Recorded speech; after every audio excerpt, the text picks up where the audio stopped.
ముఖ్యమంత్రి గారికి యువగలం పేరుతో మనందరికీ ఇంకా దగ్గరైన లోకేష్ అన్న గారికి వేదిక మీద ఉన్న అతిరథ మహారథులందరికీ పేరు పేరున నా పాదాభివందనాలు.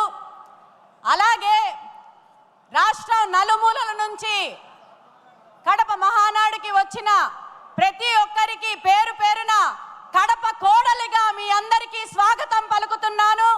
అందరికీ ప్రతి ఒక్కరికి నమస్కారాలు తెలియజేసుకుంటున్నాను. మాదక ద్రవ్యాలు వినియోగంపై ఉక్కుపాదం అనే విషయం గురించి నన్ను మాట్లాడమన్నారు. ఈ తీర్మానాన్ని నేను చాలా గట్టిగా బలపరచడానికి ముఖ్యమైన కారణం, మనం ఏదైతే గత ప్రభుత్వంలో చూసామో ఎగ్స్ కన్నా ఎక్కువ డ్రగ్స్ అమ్మారు. ప్రతి గల్లీలోని డ్రగ్స్ కనిపించాయి. ప్రతి విద్యార్థులు ఎవరైతే ఉన్నారో వాళ్ళకి చాలా సులువుగా డ్రగ్స్ అలవాటు చేసి వాళ్ళ జీవితాల్ని నాశనం చేయడం జరిగింది. గత ప్రభుత్వం విద్యార్థుల జీవితాలతోటి ఈ మాదక ద్రవ్యాలను అడ్డం పెట్టుకొని వాళ్ళ జీవితాలతో ఆడుకోవడం జరిగింది. ఇది దృష్టి పెట్టిన ముఖ్యమంత్రి వర్యులు గారు ఆయన నారా చంద్రబాబు నాయుడు అనే నేను అన్న మాట దగ్గర నుంచి ఫస్ట్ థింగ్ డ్రగ్స్ అరికట్టాలని దృఢ సంకల్పంతో ఈరోజు మనకి anti drug narcotic task force eagle ఏర్పాటు చేశారు. సోదరులారా, సోదరీమణులారా, మీరందరూ గుర్తుపెట్టుకోవాలి, మన పిల్లలు భవిష్యత్తు బాగుండాలంటే మాదక ద్రవ్యాల నుంచి దూరం ఉండేటట్టు మనం ఇంట్లో నుంచి ఫస్ట్ వాళ్ళకు సూచనలు ఇవ్వాలి.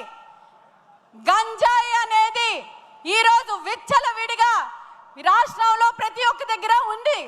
కానీ మన ప్రభుత్వం వచ్చిన తర్వాత అది కంప్లీట్గా అరికట్టడానికి చంద్రబాబు నాయుడు గారు, లోకేష్ గారు, అలాగే మన హోంమంత్రి అనిత గారు 100 days అని ఒక కార్యక్రమం చేయడం జరిగింది.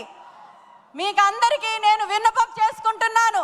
ఒక తెలుగు బిడ్డగా మిమ్మల్ని అందరినీ మీకు మళ్ళీ చెప్తున్నాను, దయచేసి పిల్లలు ఎలాంటి భవిష్యత్తులో పెరగాలన్నా కూడా మీరు ఒక దృష్టి సాధించండి. చంద్రబాబు నాయుడు గారు ముఖ్యమంత్రిగా ఎంత మంచి పాలసీలు తీసుకొని వచ్చారో ఈ డ్రగ్స్ని అరికట్టడానికి, గంజాయిని నిర్మూలించడానికి, గంజాయి నిర్మూలించే రహిత ఆంధ్రప్రదేశ్ని మనం నిర్మించాల్సిందిగా ముఖ్యమంత్రి గారికి మరొకసారి నేను విజ్ఞప్తి చేసుకుంటూ,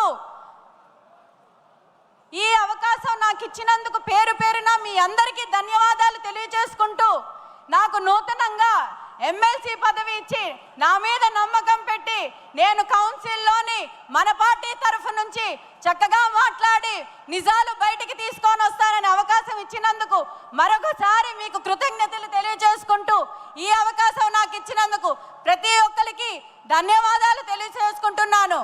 దయచేసి నాతో పాటు ఒక్కసారి చెప్పండి.